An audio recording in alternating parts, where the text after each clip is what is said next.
Hello, everyone. It is DeAndrea Matthews, founder and CEO of Claire Alden Publications. I hope that everyone is having a wonderful evening.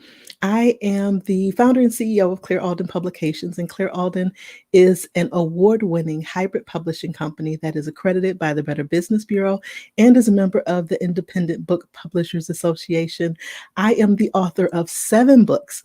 7 book chapters and 2 academic journal articles, in addition to being a member of the Authors Guild and the Nonfiction Authors Association. So say that a couple times back to back. That's a whole mouthful. But that's just a little bit about me because I don't want to take for granted that everyone who comes across the Claire Alden Publications page or live stream knows who I am and knows information about me. So tonight, first, if you're joining me, I want you to say hello. I don't know that you're on the live stream unless you say hello, because the platform that I'm on doesn't allow me to see who's actually participating, but just shows me the number. So if you're visiting, stopping by the page, just say hello. But I want to talk this evening about why it's important to be active on social media if you are an author. So, books overall are great for transmitting ideas, adding new knowledge, or even sharing your perspective. But competence, understanding, and capacity are built through live engagement and feedback. You want to make sure that whatever the content that you're sharing in your book, in your upcoming novel, whatever you're working on, you want to start sharing that, because the information that you get back from your audience, from those people who are watching you, they ask questions that you may not have thought about that you can now answer in the book if it's not finished. Or you can think about other ways that you can produce other content, perhaps a workbook or other things that support your intellectual property. So you need that engagement. People want to ask questions. They want to know what you're working on. They want to know more about you, but you can't really have that engagement unless you're active on social media. Hey, Dr. Clark, thanks so much for joining. So I wanted to kind of give that as the backdrop, because not everybody just jumps right into doing live streams. Not everybody just jumps right into posting content about their books. I was the same way. So even though I seem very comfortable now on live streams, it took me a while to get here. So I want to share with you how I got active as an author on social media. And again, it was like pulling teeth for me. I did not like going live. I wanted everything to be perfect. And many of you know, I've said it before, I'm a recovering perfectionist. So I wanted, again, hair to be done, makeup to be done, everything to be right, the right backdrop, et cetera, et cetera. And of course, the settings are never perfect. So you want to make sure that you focus on the content. Yes, it's great to have your makeup and hair done and all of that, but obviously I'm over that now. You see the raw, authentic me tonight. So, in the beginning, it was very difficult, but how I actually got active was due to a challenge. I decided to invest in myself. Again, I had been an author for, I don't know, probably 4 or 5 years at that point, but I decided to invest in myself because I am a huge proponent of professional development. I decided to invest in myself, and as a part of this online course that I was taking, there was a portion of it that had homework, and for the homework, we were encouraged to do a live stream and to get comfortable with going live. And again, that was before, again, this wave of people going live. Hey, Minister Starks, how you doing? So that was before really people started, the whole wave of going live all the time, obviously before our pandemic hit as well. But that's how I got active. That's what really pushed me outside of my comfort zone. And it's true what they say, the more often you go live, the more comfortable it becomes. Across my various social media platforms, I probably go live at least 3 times a week. Last week, I went live every single day on my DC Matthews author page on Facebook. I went live every day last week, and I'm actually gearing up for my own personal challenge because I want to go live every day. So I'm putting that out there for the month of November. I want to, that's a big want.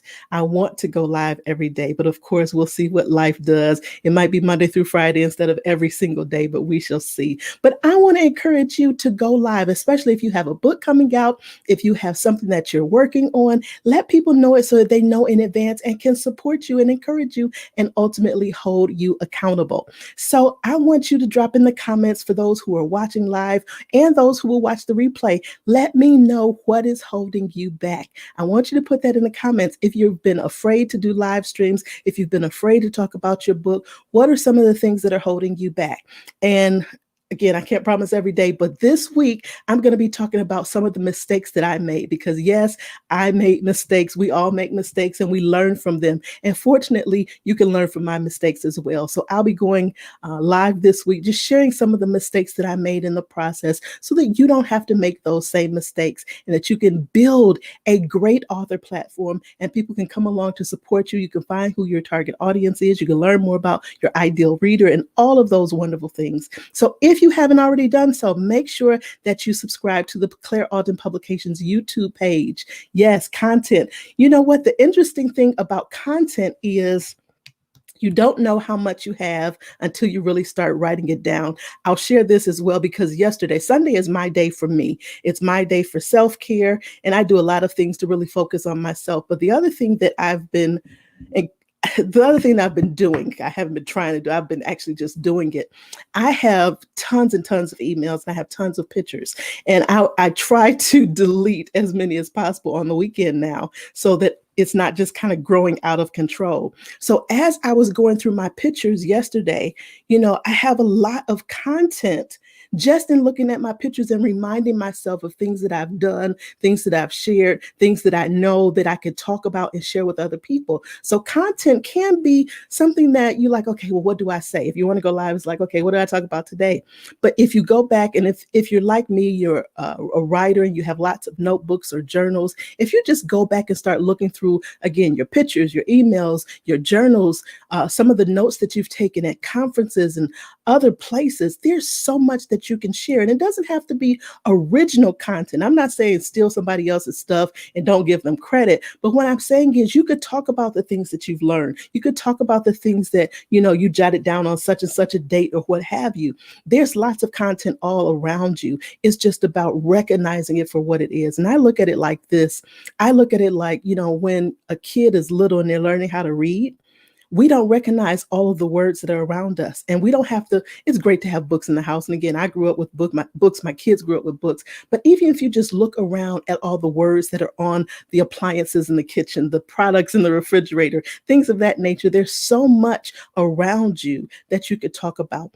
Even if you do a behind the scenes, and this is particularly true for writers, if you have a specific space where you write, or if you don't have a place where you write.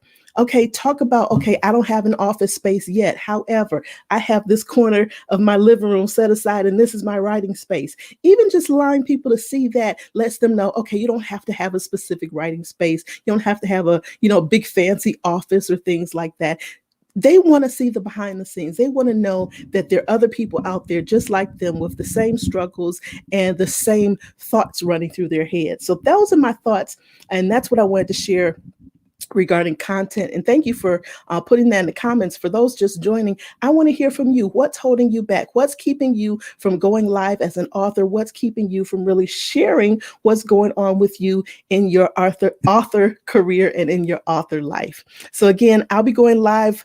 I can't say what time because my schedule is kind of crazy this week, but I will plan to go live every day this week and talk about some of the mistakes that I've made. So I hope you will join me, and I will add that to my list of things to talk about technology. So keep the comments coming. This is good. We'll talk about content some more. We'll talk about technology and things of that nature that can definitely work to your favor. And no, you don't have to spend a whole lot of money. That's one of the mistakes I'm going to talk about. Sometimes people think they got to have a whole, just bucket of cash to just set aside for technology and other things. Nope.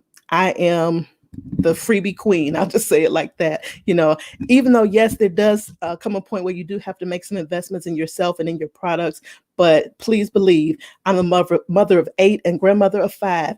It was not like that all the time where I could just put money into investing in a course or anything else. So I'm going to give you some tips. So hang out with me. Make sure you subscribe to the Claire Alden Publications YouTube page, and I'll see you soon. Again, this has been Dr. DeAndrea Matthews, founder and CEO of Claire Alden Publications. Have a wonderful night. Take care, everyone. Bye-bye.